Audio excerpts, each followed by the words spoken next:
So Grit got its name from, I think it was like maybe a year or so prior to me starting Grit, like officially, while I was still at Ryan Homes.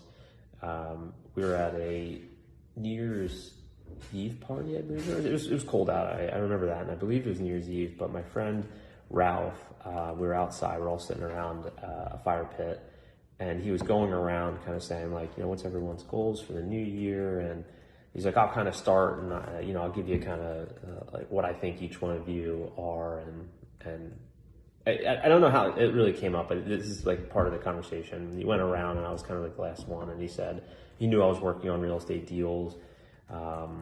He knew I was like doing my own remodeling, and I was building out my investment portfolio while I was working at O'Neill and Ryan Homes. And he said, the one word that described you, Sean, would be grit. And I thought that was really cool.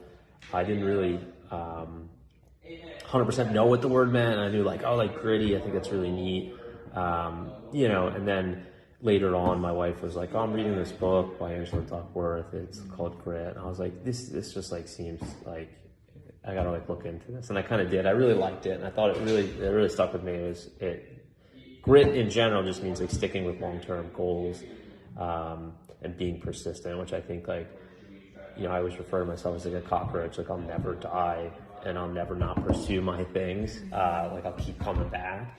But I think the end of it is that grit to me means like pursuing long-term goals and things that you're passionate about. But it's the passion part that's important, because like I said before, if you're not passionate about what you're doing, nothing's gonna matter. So being persistent, and I just love the name anyway. Grit's cool. So Sean Pincus is grit.